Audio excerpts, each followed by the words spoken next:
So today is Halloween, and the discussions I'll be having will be all about that. Basically what I want to do is just give my thoughts about my personal memories of Halloween, and then go back and give you a history of where it came from. So let's jump right in here. Let me set the scene for you. Go back 20 years, the fall of 1996. I was in the prime of my trick-or-treating career. I was old enough to work the system and young enough to still get away with it. I'm sure a lot of people can relate to that. In a couple of years, I knew that I'd be too old to go out trick-or-treating and would have to be the one to stay home and hand out the candy instead to the younger children in the neighborhood. But at the time, I was a seasoned veteran, and I knew exactly which houses to hit and in what order. Now in my neighborhood, the houses were not situated in a walking scenario, so your parents had to drive you around to make sure you made all the stops and get the best bang for your buck. I remember going from house to house in the little rural community I grew up in and taking home an absolute cornucopia of various treats. You know how there was always that one house where the fitness weirdos lived and they gave out apples and oranges instead of sugar products, and your parents still made you go there anyway just to be polite and to show off your costume and stuff? You also knew exactly which house gave out the Shastas and made sure to hit that up at least once. I also remember the scare factor that happened while you were walking up the dark sidewalk to ring the doorbell. Situations would just rush through your mind. Number one, are there dogs? Number two, will the residents even answer the door? And number three, is that figure on the front porch a mannequin or a person that is going to jump up and make my heart stop? There are literally still homes where I grew up that you could not pay me to return to on account of that exact same thing happening. I remember one time I went up to a house, and there it appeared to be a scarecrow sitting there with a bowl of candy in his lap. And sure enough, as soon as you reached in that bowl, grabbed my arm and just scared the bejesus out of me. Terrifying, but it was fun. It was a good time. The very best was when the pumpkin-shaped bowl with all the candy in it was just kind of sitting there waiting for you on the front porch, kind of suspicious-like. No need to ring the doorbell and chance an encounter with a canine or a human. You just took your candy and left. That was a streamlined process that everyone enjoyed, and I actually use that today at my house. What I refer to as the death of Halloween, at least here in the local community, was the announcement of trunk or treating. This abomination started as I was just aging out of the prime of my trick-or-treat phase, so 1999, 2000, somewhere in there. Someone had the bright idea to have everyone in the neighborhood just drive their cars down to the local church or school and have all the children walk around in their costumes and gather the candy from the trunks of their vehicles. Now, the problem with this is there is no suspense, no decorations, and no challenge. The argument that was made at the time was that this is a safer method to celebrate the holiday. Safer? Was it really necessary? It's not like kids are being dragged off by the dozens every Halloween in this state. I have personally never even heard of a kidnapping or a death in this area as a direct result of trick-or-treating. You do hear the stories on the news, and maybe they're just urban myths or happen somewhere else in the world, like the glass and needles in the candy or whatever, but the point is, Halloween was forever ruined in my eyes by this trunk-or-treating crap. I actually do feel sorry for the poor kids. They don't get to have the same experiences that I enjoyed growing up, and I think that that's sad. I hope that things are different in your area and that you don't have this. It's still a thing here. I'm sure it will continue to be until they have the next bright idea.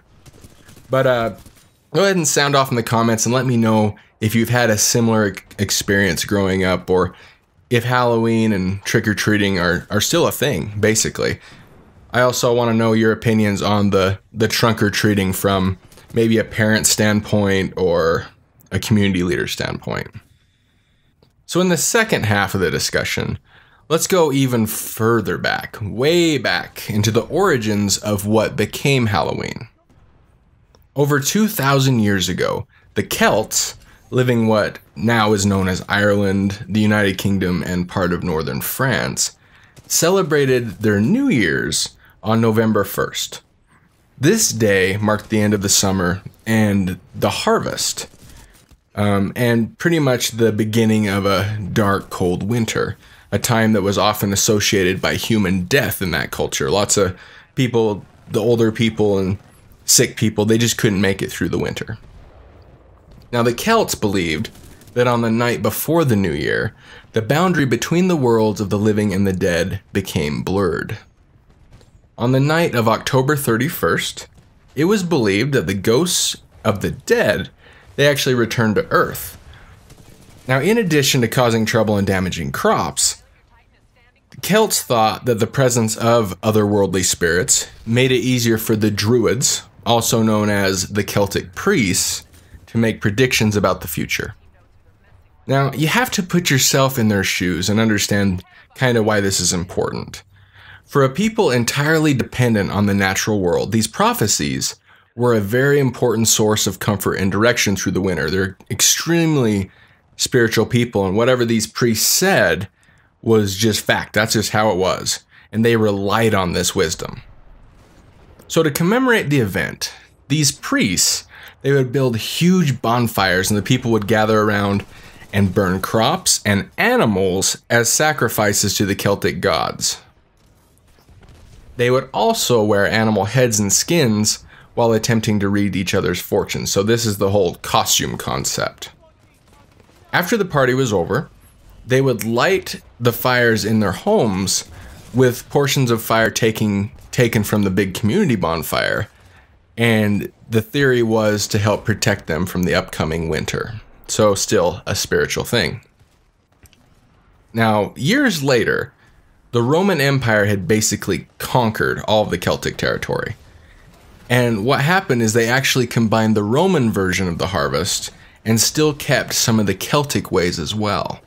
One fun fact that I found was one of the Roman goddesses, the one of fruit and trees, was honored during this celebration, and that is where bobbing for apples came from.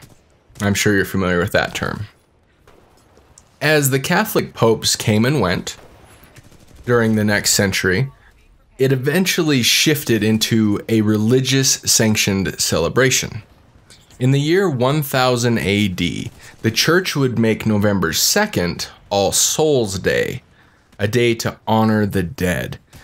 This celebration was very similar to the Celtic version. They still had the large bonfires and costumes, but the costumes were a little different. Their typical costumes were to dress up as saints, angels, and devils. Now, aside from All Souls Day, there was a separate holiday called All Saints Day. Now, this was a few days earlier, and it was also called All Hallows Eve, which eventually became Halloween. Now, let's fast forward to colonial America. Due to the Protestant beliefs, there were not nearly as much death and spirits in their conversations, especially incorporated into the celebration, because at the time it was considered taboo. So they celebrated by mainly dancing, singing, hugging, holding hands, that kind of thing. There would be the off side of ghost stories, but that was more in very select groups and not condoned by any of the leaders at the time or the main populace. Basically, this was just another day of thanks because of how religious and spiritual everyone was. So a second Thanksgiving, so to speak. Once the immigrants started pouring in heavily in the mid-1800s, mainly from Ireland because of the great potato famine that they had over there during this time period, some of the older traditions actually started to come back. One of those traditions was going around from house to house in costumes and asking for food or money, which of course became trick-or-treating. Now, it is much easier for somebody to go around and get a piece of candy than just come asking for money, so I'm glad that did shift in the direction it went. Let's jump ahead again. By the early 1900s, the transition was made from a celebration to an actual holiday. There were still parties with games, food, and festive costumes, but the leaders of the community encouraged parents not to dress themselves or their children as anything frightening or grotesque. So because of this fact, the entire celebration of the dead aspect is completely lost, and with that, the religious overtones associated with it were also lost. So there is no more religion in it at that point. So in the next 100 years or so, Halloween has transformed into what basically we have today. There used to be vandalism and other forms of mischiefs that were associated with it, depending on where you lived. Now this is 1930 through 1960, basically. Not really a thing anymore today that I'm aware. But the point of this little history lesson is the religious celebration that it once was is now just another over-commercialized holiday centered around making money more than anything else. And this kind of reminds me of Christmas. That'll be a whole nother conversation that I will wait until Christmas time to get into. But it's amazing to me how even you go back 100 years, 150 years, we were already shifting in that direction. What can we take that's important to people and put a price tag on it? And I think that's just sad. These people were actually celebrating people that have died, and this is supposed to be in memory to them, not how much can I charge for this. I found an interesting fact that a quarter of all candy sales in the United States are from the 2 weeks before Halloween. You just gotta think about that for a second. A quarter of all candy sales are in the first 2 weeks before our Halloween holiday that we have now. So it's kind of some food for thought. I find it kind of interesting, and I thought I would pass that on. But what I want to do is I just want to ask for your opinions on this. Mainly not the history aspect, but just kind of your thoughts on where we're headed as a culture that we do this to our celebrations and holidays. I didn't do any research as far as what they're still doing over in Europe and places like that to celebrate Halloween. I don't know if it's even a thing anymore. But if it is, I can almost guarantee that it still has some sort of religious or original tradition aspect to it. Thank you so much for watching. I hope you enjoyed the Titanfall 2 multiplayer gameplay that was on the screen. If there's any topics that you'd like discussed, feel free to sound off in the comments or give me your thoughts about Halloween and if it's different where you come from. Also, make sure that you do subscribe for more videos like this, and I will see you next time.